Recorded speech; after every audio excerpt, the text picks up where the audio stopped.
St. Paul, the Fan.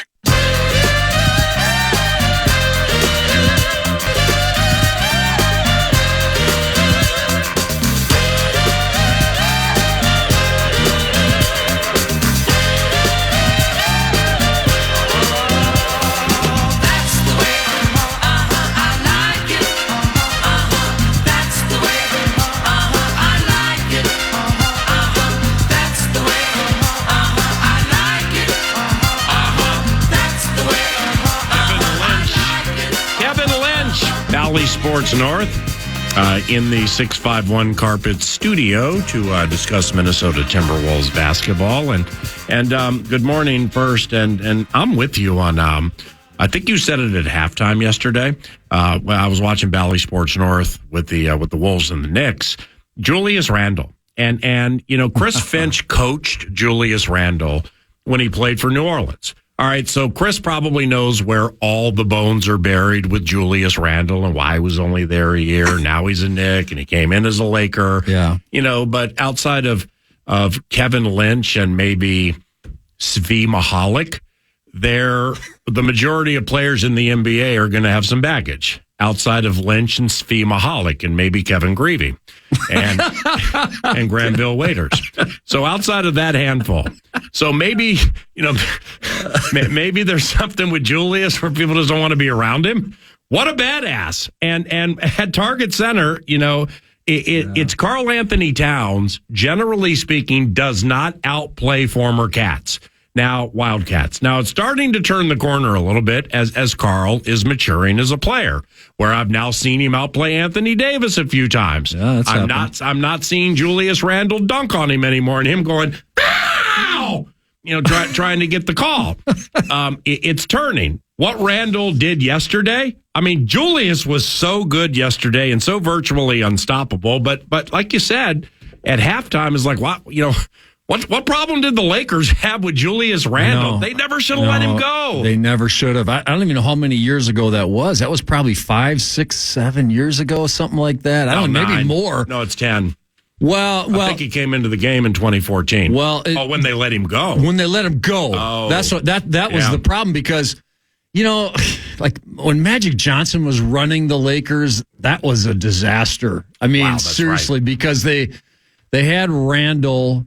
They had, I'm forgetting how this all played out. Then they had Josh Hart was a part of it. Gail Goodrich was a part of it. Yep. Pat Riley when he was the player, not the executive. No. So hair gel. Yeah, exactly. So anyways, Julius Randle was a good player then, just tough, you know, skilled lefty, can shoot it a little bit, you know, like to mix it up. Just had some grittiness to him, and he was doing that with the Lakers as a young guy. So when he moved on, and that was Magic Johnson's decision, that just made no sense to me. It might have been get rid of, God, did that have to do with the LeBron James trade? Whatever, or LaMelo Ball was a part of it too. But it just, Brandon Ingram was on the team too. That was kind of part of it. You're looking it up right now. Well, anyway. I got 2015-16. I'm not sure what the final year was. Might have been 17.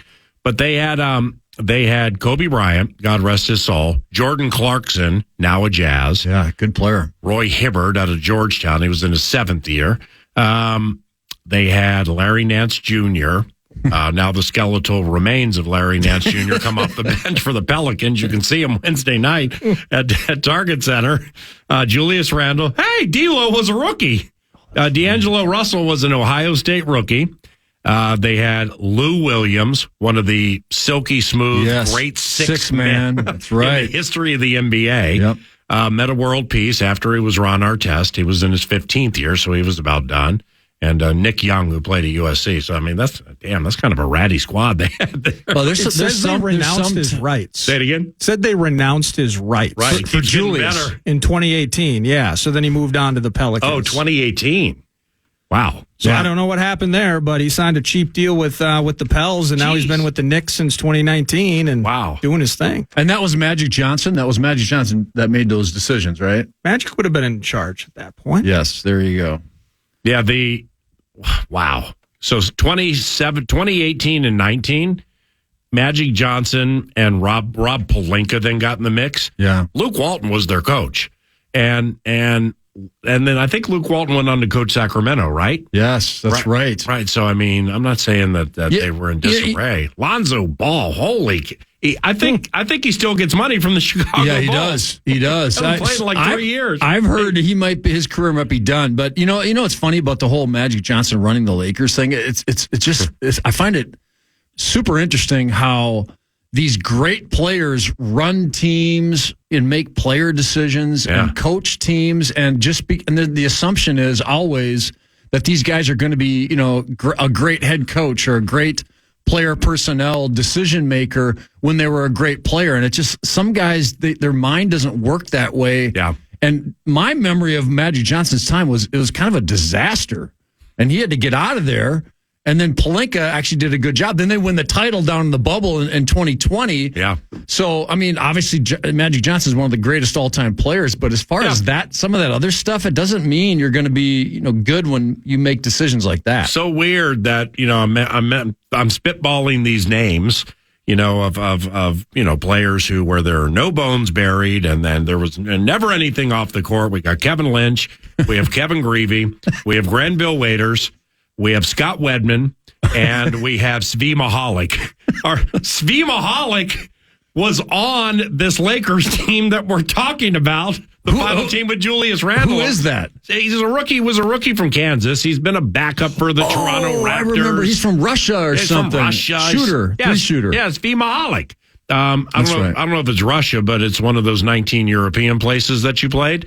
But they had Rajon Rondo. They had Lance Stevenson, who wants to nibble on your earlobe and blow in your ear. But it's just crazy that Con. I mean, you take a look at the 18-19 Lakers roster and then pair it to today. I mean, Kentavious Caldwell-Pope was new. Reggie Bullock was 5 years into it. Michael Beasley. Damn. Beasley played in Los Angeles before dispensaries. Josh Hart, we saw him yesterday with the Knicks. The Knicks, that's right. But then get down to the bottom of that roster. I see it. Michigan rookie Moritz Wagner. Yeah. And I know Franz is better. They had Zubats on the team before he went to the Clippers. And they had Zubats. They had the Lakers had Brook Lopez before he went to Milwaukee. That's right. So, I mean, JaVale McGee. Yeah. Yeah, JaVale McGee. 5 minutes a game, 4 blocks. This team. And LeBron. Rajon Rondo after things finished in Boston. LeBron's kid as a middle schooler could beat Svi Mihalik out of a spot on this team. I'm Bronny. I'm not kidding you. I was Kevin Lynch, Bally Sports North. He's an elite basketball mind. It's always nice to have him in. I was lamenting something before you got here. Yeah. I watched a lot of the game yesterday, too. Tuned out a little bit in the third quarter when it got dumb. Jordan McLaughlin comes in. Then it gets interesting. I thought the fourth quarter was pretty good. Was just pretty entertaining to watch. And I like watching games in Madison Square Garden. That offensive rebounding thing, man. I mean, they got 16, we got 4.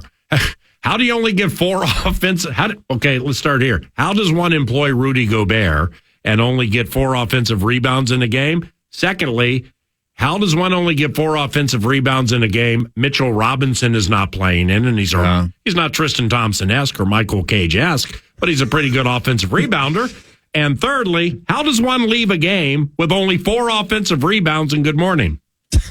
Wow, I don't even know where to start with that. Let me just it's crazy. Say something about, Rudy. Some teams, it seems like the better teams, it's harder for him to have these games where he gets, 16 points and 15 rebounds because they make a point of putting a body into him. A lot of these, they just keep him away from the basket more than the bad teams do. So that's Tibbs, right?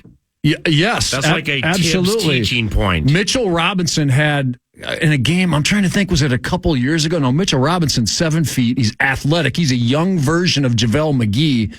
And he's a limited guy. It's not like he can do a ton, but if you just let him roam around the basket, he's going to get tip dunks and he'll block shots and get rebounds. He had 18 rebounds against the Wolves in a game a couple years ago at Target Center. So, if you just let a guy, or you don't have the bodies to put up but he didn't even play. Well, he didn't even play. I know, and now they still get Hartenstein terrorism. He's grabbing everything. Right. So yeah, I don't know. A lot of that is Thibodeau, just kind of playing physical and all that stuff. But yeah, the Knicks have just kind of killed the Wolves on the boards recently, last couple of years. So with Julius, just in watching the game, why do you think they couldn't get a hold of him yesterday? And I said this during News du Nord with the Con, that in a game Brunson goes 5 of 23 and they don't have a bevy of scorers. You just got to find a way to win that game. Yeah, I mean, Randall's a good player. I mean, we just got done talking to him. I've always liked his game. He's one of the better.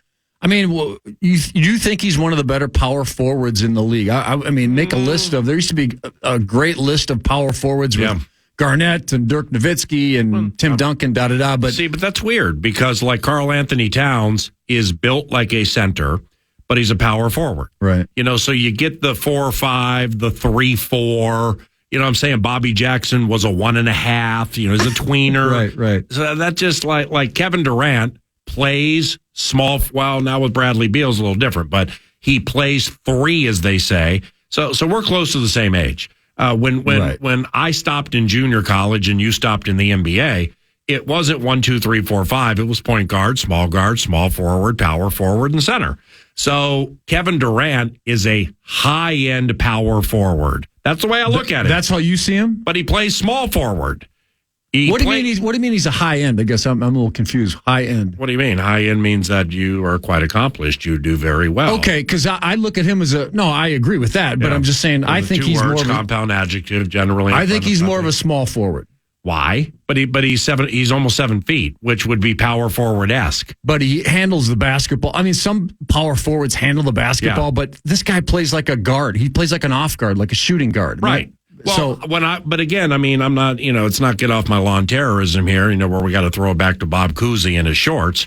But power forwards didn't play on the perimeter 20 years ago as much as they do now. Correct? Yes. Kevin McHale was a power forward. Yes. How often you see him out by the 3-point line? Yeah, that position has Elvin changed. Hayes was a power forward. Bob McAdoo. Bernard King. Billy Pultz. That Bernard King was a high-end power forward. Ooh, really? Really? 40 or 50 a game ain't good enough for you? No, I'm just saying he's sick. Bernard King was 6'7". Okay, maybe.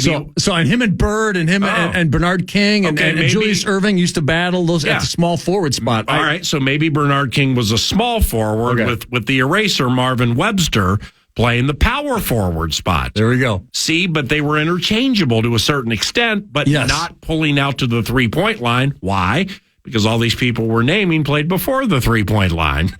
So we now return to regularly scheduled 2024 programming. When it comes to best power forwards in the NBA, I mean, who are power forwards? Yeah, can you name them? Karl Anthony Towns. Yeah, you're right. I mean, you're right in the fact that Towns is kind of he's like a 4-5, I guess. If you want. So for Phoenix, you got Nurkic. All right. Well, then what do you got? What do you got next? I mean, Josh Okogie plays the wing power forward, stand in the corner spot more than Durant, even though Durant looks more like a power forward. You know what I mean? Yeah, he's got the height. Yeah. He's got the height of a power forward, but he's got the game and the build of more of a wing guy. Yeah. You agree with that? Yes, but how about this? Okay, the Golden State Warriors. Draymond Green looks like, is built like, and plays like an awesome power forward. Right. But he's their center. You know what I mean? Yeah, but Zaza Pachulia. Who? Well, no, or the skeletal remains of Wiseman, who can't even beat something called Jalen Duran in Detroit. He was supposed to be the center because they wanted a center. Right. And Dre to play the 4 or the power forward. And then Steph and Clay, and then Wiggins gets the small forward. So I see what Kuricek was doing there, but then Wiseman came up bad. And then Draymond came up dumb. And then he punched Jordan Poole. Jordan Poole goes to Washington. I thought he was going to take off for the Wizards. Jordan Poole, because he's so athletically gifted. But then I was watching him early in the year, and he's terrible, just awful. And he's still having a bad run. And I'm like, the next time I think somebody let somebody else punch them in the face and everybody can see it and he doesn't swing back. And I'm thinking that guy's going to be a dog. Watch him go out there and be no. If you get punched in the face and you don't swing back, you ain't a dog. So maybe that's why they let him go. but that jacked up, where people play and stuff. So it's just really difficult to, like Domantas Sabonis. Okay, he's their center, right? Yeah. But he's a power forward. I mean, with all the players we're stacking up, his father Arvydas was a center, and Domantas is the Sacramento Kings center, but he's kind of a power forward, right? Yeah, I mean, I know what you're saying. It's very blurry, because as soon as a guy like Kevin Garnett's a good example. He's over 7 feet tall. As soon as these 7-footers, Dirk Nowitzki, Rasheed Wallace, as soon as these guys, Nowitzki was a power forward. Yeah, right? I know. But my point is like these guys that have center height. Yeah. Once they start jacking up some threes and prove to be a decent 3-point shooter, and that becomes a part of their game, then they start being moved around position-wise. He's a power forward. He shoots threes, that type of thing. Yeah. So some of that stuff, or when, like a guy who's a traditional 6'9" power forward, enforcer, once he starts making outside shots or threes, and they start calling him a small, all this kind of stuff happens. I love the conversation. When you and the coach of the Wolves begin your new podcast, Finchy and Lynchy, I think that could be a wonderful subject. Did you just think of that? With which to begin. It's Finchy and Lynchy on the Fan. All right, here we go. Let's go. So I Googled, best NBA power forwards just to see what popped up. Yeah. Well, I think the whole thing's jacked up, with all due respect to this site that Sporting News. All right. With all due respect, because they have the best power forward is Giannis. He's their center. Well, no, Brook Lopez is the center because he's starting. Okay, right. My bad. So Giannis is the best power forward in the NBA. Right. But Lopez wasn't starting for a while. Now he is, and he's a true center, right? Yes. All right. Secondly, they have Kevin Durant. Durant has turned into a good weak side rim protector and defender to go along with his all-time scoring skills. But you look at him as a small forward, correct? Yes, I do. It's funny you say Durant is. I was having this conversation a year or two ago about Durant, and go to his Wikipedia page, Durant's Wikipedia page, and it says small forward. So I know we're just talking little titles that probably don't mean a whole lot, but I was kind of curious at that time, and I see him as a small forward, but whatever. No, I understand. You're right. And he like LeBron James is a small forward. Yes, he is too. Right. But he's truly a tweener. He's big and he's thick, but he's not what we're thinking about power forward Kevin McHale-esque built. Charles Oakley. Rick Mahorn. But he's not a 2. Buck Williams. He's too big for a 2. Right. But guess what? He's the LA Lakers point guard. He's the point guard, right? Right. So it's phenomenal. Right, I just think it's when God gifts you like that, and you can do all of that, it's beautiful. The Sporting News for the third best power forward 2023 and 2024. I'm gonna give you a hint. All right. Eastern Conference. Oh, he's a current player. This is this year. Current player. Eastern Conference. Pascal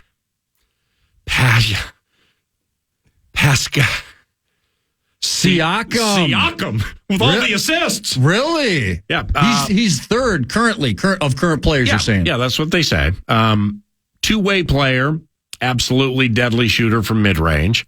Last year, 24 and change, 7.8 rebounds, 6 assists a game, played the most minutes per game in the league. So Siakam's buried north of the border. That's why Svi Mihalik got out of there. He wasn't getting any love. And then things started changing with the parliament and stuff, so he just had to run. But nevertheless, Siakam's kind of an underrated player, but they have him number 3. I would not be surprised if they start shopping him.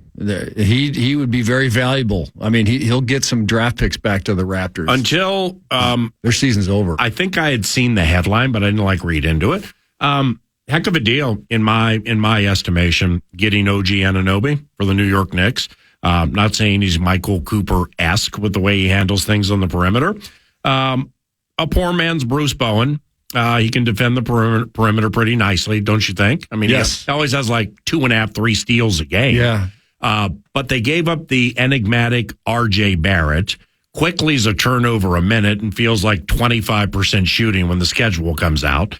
And they didn't have to give up a draft pick to get OG Anunoby. I thought it was a great deal. Yeah, it's a good deal for New York. You get Mitchell Robinson. He's out all season, their center. And then you get Julius Randle, one of the better power forward. Then you have Anunoby as their small forward. That's a pretty formidable, physical, skilled. I mean, that's a good front line for New York. Let me ask you a question as certainly the outsider of this conversation. How do you analyze Anthony Davis? Because Anthony Davis is not on this list that you were talking about, PA. Yep. And you can put, again, the terms you put on guys. Starts a ton of games at center a year ago for the Lakers. Yep. But he's a guy that can shoot outside. He can defend in different areas. Is AD a power forward? I think he is. Well, that's how I see him. You know, well, who's their center? I mean, it comes back to who is your center. Right. You know, just like when Rudy is not in the game and Nas is not in the game, I think Karl Anthony Towns is a stretch center. Right. You know, but stretch center, that's a good way to put it. But when Rudy's in, he's our power forward. Right. So AD is, well, who's their center? Well, that plays into it. Yeah, like Eldon Campbell. I mean, Eldon Campbell's out for the year. So he's been out for years. I don't know if they have JaVale McGee anymore, but no. But Anthony Davis is a center power forward eligible. Well, that's the problem. They got Christian Wood, Jackson Hayes. What the hell ever happened to Christian Wood? I mean, there must be some off the court terrorism. He was on a heater with Houston, right? I thought he was going to be phenomenal for a little while. He was with Detroit for a while. Then he signs that contract with Houston, goes there. Then he teams up with Kevin Porter Jr. And there was some behind-the-scenes locker room stuff going on with Houston that involved Kevin Porter Jr. He hasn't come back, has he? He's still involved. No, he's done. He's done. I think he's all done. I haven't heard anything about him. Yeah, because he beat up his girlfriend, or I think it was something like that. Yes, it was, and it was in a hotel in New York like a year ago or something, and he has not played since. Anyways, correct. There's something with Christian Wood, and then I think he was involved with Kevin Porter Jr., and there was lots of stuff going on. I think. Kevin Lynch, Bally Sports North. When we return, we will continue to discuss the hierarchy of power forwards, small forwards, two guards, and sixth men in the history of the NBA, where I immediately go to Kevin McHale and Michael Cooper. We'll see what the Con and Kevin Lynch have to offer when we can. Yay on the Fan.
Bally Sports North, bringing great spirit to the 9 to noon radio show.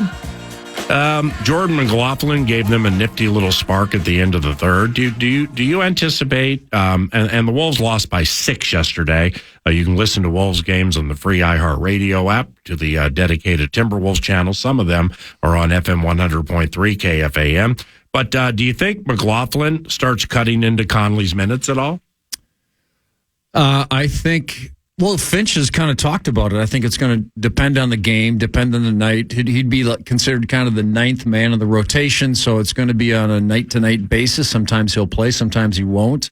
With how well Conley has played, it's going to be harder and harder because the guy just defies age and whatever. He just plays 10 years younger than what he really is, and he's been playing great, Mike Conley, but I think you got to get him. You got to find some minutes, even if it's just give Mike Conley a break for 5 minutes. Give McLaughlin 5 minutes out there and just see what happens, and just test him out. So I hope he finds his way in a little bit and plays. Kevin, do you believe the Timberwolves are void another knockdown 3-point shooter? So you got, Cat, I think, or Cat can hit threes. Anthony Edwards can go for 4 a game. Reed. And Naz Reid with some of that pop off the bench. Right. Conley's in and out with it, and he's nearing the end of his career. It's just every time I watch him, I feel like they're void a spot up. Like take Torian Prince younger and make him X amount of times better, 2-3 times better, like Torian or Trevor Ariza. That Malik Monk. Malik Monk. Malik Monk would be a good one, Would right? be perfect. Short period of time, right? Plays fast, right? A little erratic and a little wild, but he'll spot Streaky. up. Yeah, exactly. Like, are they void one of those? I think so. Yeah, I mean, I think the two things that this roster needs, and this is, I think, their most talented roster they've ever had, would be a guy like Malik Monk coming off the bench, and if he gets hot, then he just carries you. You think this is the most talented? Really? More than, I'm sorry to cut you off, but you got Spree, Cassell. I think this is more talented. Kevin Garnett's the greatest player in the history of this organization. Oh, no question. So he's like 1.5 cats. Right. So now you got to catch up a little bit there. But I mean, starting to think about, Sam Cassell was just all clutch. Yeah. I mean, Spree, Wally, what? Wally was an all-star one year. Yeah, Garnett was a perennial all-star. Garnett's a Hall of Famer. Right, of course. Is there a Hall of Famer on this team? The answer is no. Until they prove they're HOF-esque. Okay, man. I'm sorry. I get it. I love the passion. No, I'm sorry. No, I'm sorry, Con. I do think Nordo 8's working with me again, and it's too early in 2024 for that. That's a step. We can get into it at some point. I do think it's the most talented roster they've ever had. I really do. But what were we talking about? Spot up three. I think the two things that they need is a guy like Malik Monk, where gets hot, he can carry you. And then you kind of wonder if they could use a guy like a PJ Tucker, Jay Crowder, little bit of attitude, physically tough kind of body that can, a guy that's 6'5", 6'6", that can guard big guys and rile up the crowd a little bit, kind of a Cliff Levingston, what he provided the Chicago Bulls in that first or second championship. I can't remember, back in the early 90s, but somebody like that who's got a little bit of, nastiness to him. They could use they got a lot of nice guys on this team. So those are the two things I think that they could really use. Is it, did you find it, whether it's when you played for Clem, when you played in Bloomington, or in the NBA, left-handers, that there are left-handers difficult guys to play? Yes. You know what I'm saying? Because now, granted, it's bastard compared to the majority of the way people play with their right hands. But nevertheless, so people get so used to making people go a certain way. Yeah. When you're actually really good with the left, it's just weird and awkward. Yeah. What's funny about lefties? Like, my nephew Kyle was a lefty. So he grew up. So I kind of grew up working on his game. He's a basketball player. And lefties, and I don't know if this is true in hockey or football as a quarterback or whatever, but lefties in basketball it's amazing how left they go. Righties go right because it's natural, but righties also kind of learn to go left. Like I could go left pretty easily. But lefties almost exclusively try to go left. Yeah. They don't have much of a right hand. It's a weird dynamic. Have you noticed that? Because you played a lot of basketball. Well, because 5 to 10% of these players are truly left-handed players.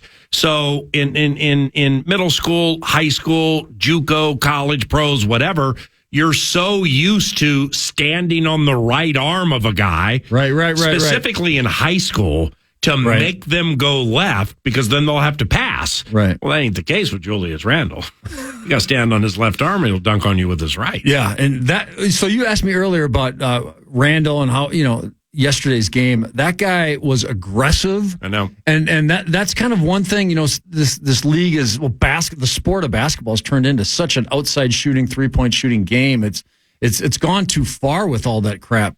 And there's a place for 3-point shooting as long as you have the shooters to do it. My point with Randle is, yesterday, he's aggressive, man. He doesn't just bail out defenses by just pulling up. He'll make some threes. He'll take some outside shots when he has to.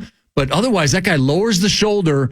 He goes left, and if he can go all the way left, he finishes the move, or he comes back with that tough spin move and goes back. He's a good passer, too. Yeah, he's just a good player, a tough guy. Last one, and we appreciate the time. Jokic or Embiid? Nikola or the first Joel? Who would you rather have, and why? It's really close. Embiid he deserved an MVP last year. I mean, he's just a monster. I mean, he's the biggest center out of those top centers. You put Towns in there and Jokic, But It just seems like the big numbers that Embiid puts up, Jokic has this ability that it's almost indefinable. It's like, why does Embiid not do this? It just seems like Jokic does a better job of raising up his teammates. Like, it just seems like he has this innate ability to make his teammates look better than they really are. Yeah. Embiid does that a little bit, but he hasn't been able to do it in the playoffs, and Jokic does. Jokic, when he was on the court against Miami last in the finals, when he was off the court, Miami, it was an even game. Yes. But as soon as Jokic got back on the court, Miami had no answer for Jokic, so I take Jokic. Yeah, in defense of the first Joel Embiid, you try to make Paul Reed better when he's playing 38 minutes. Well, there's something to that, yes. I don't know who Paul Reed is. I just know the name. But you got to factor in, Paul, too, that Embiid has played PA, sorry. No, call me Paul, please. Okay, so you got to factor in Ben Simmons, all-star, played with Embiid. Yeah. What's his face? Harden was there, too. So he's had Harden some... passes a lot. Yeah, he does, yes. So, I mean, he's had some... It's not like it's been just a bunch of bums that have played with Embiid, and Jokic is playing with great talent. No, Jokic, I think, has better talent than Embiid, but... I'm on a run of super bad opinions and predictions, 2-0, 2-3.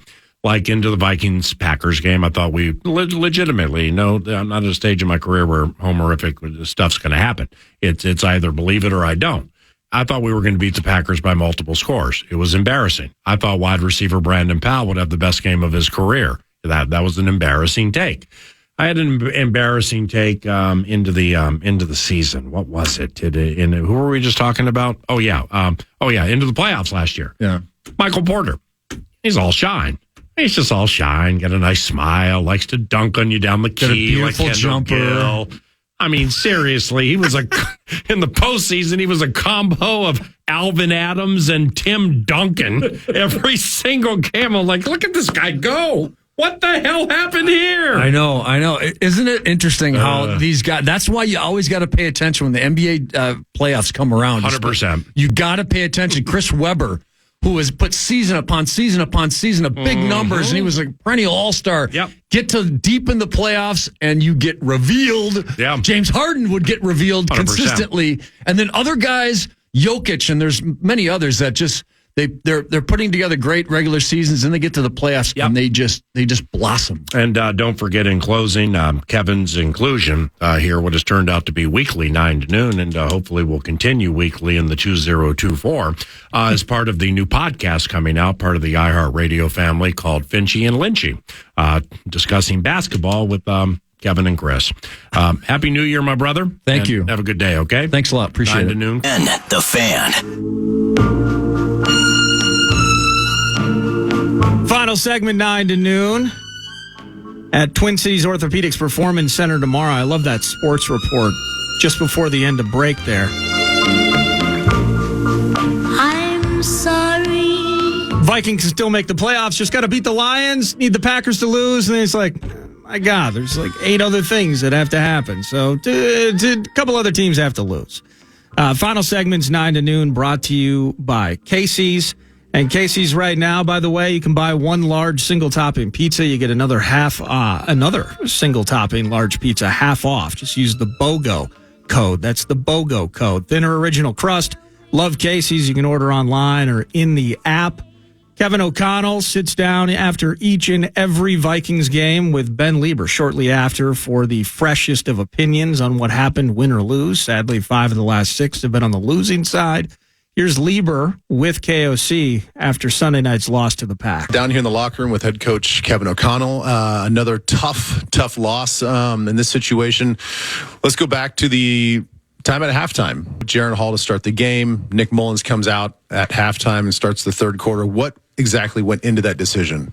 Yeah, I just, there was a decision made there at halftime, knowing where the score was at that point, and that we were going to need to, limited possessions and probably need to throw it.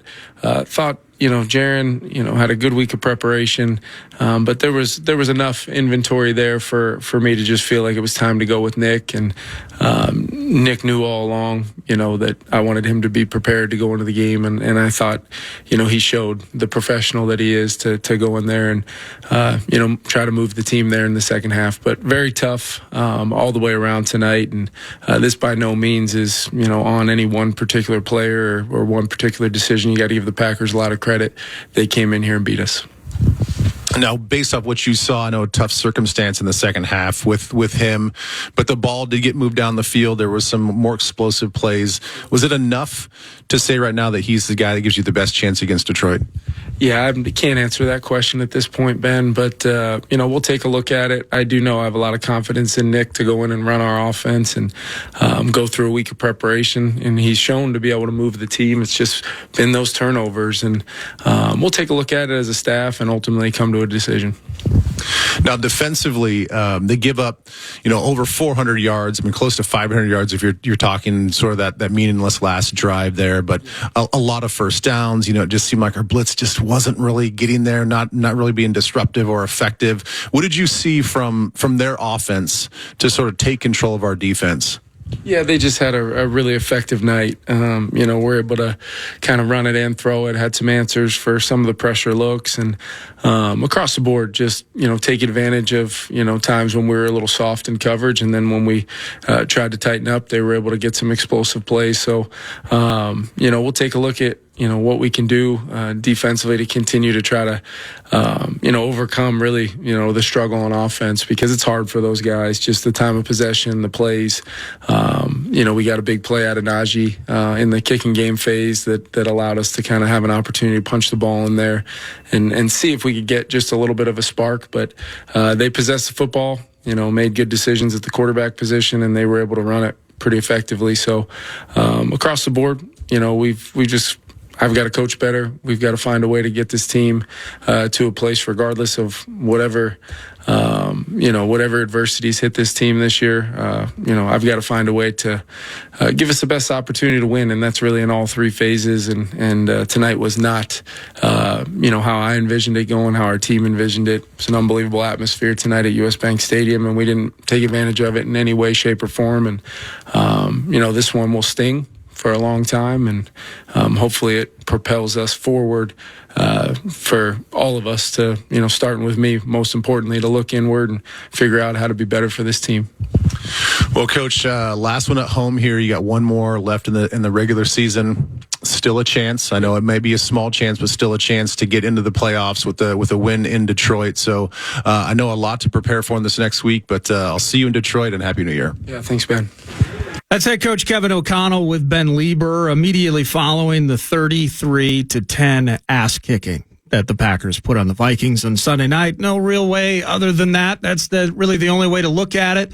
And you heard it there in that post game. And whether it's tomorrow when 9 to noon's on site at Twin Cities Orthopedics Performance Center, whether it's Thursday, it's a week from now, it's a year from now, who knows? You're never really going to get the right answer, but that will stick in my craw for the foreseeable future, where into Sunday they start Mullins. I think Mullins gives them the best chance to win, the most competent running of Kevin O'Connell's scheme. Jaron Hall, there feels like you start the kid because you just can't handle any more of the turnovers that you just saw from Mullins the previous two games. Dobbs prior to that. There was almost just a frustrating boiling point that takes place there. But what exactly did you see in practice? You saw a limited number of snaps and a guy that appeared to command and control things in Atlanta before the concussion. You loved all that. Loved the nice play to Johnny Munt. Loved the long pass and the catch and run by Alexander Madison. You dug all of that. A guy that looked composed and ready in Atlanta. You didn't see any of that on the field Sunday night. What was it into this game that you saw? A week of preparation, the decisions made. What did you see from Jaron Hall to put him in the spot that ultimately was just, it was a failure from start to finish?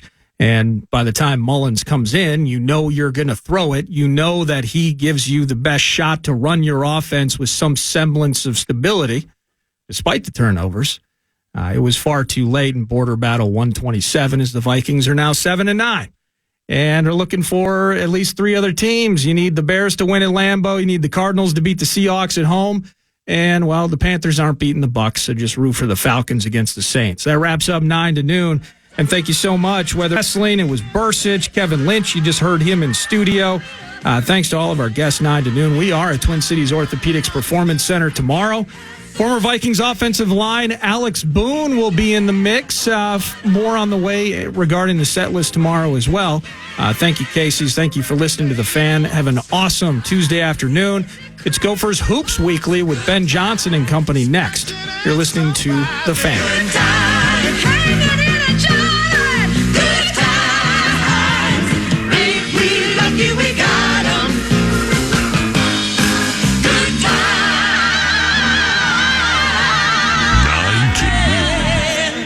If it's good news or money, leave a message. Podcast today's Paul Allen Show or live back to previous show and interviews by going to the iHeartRadio app or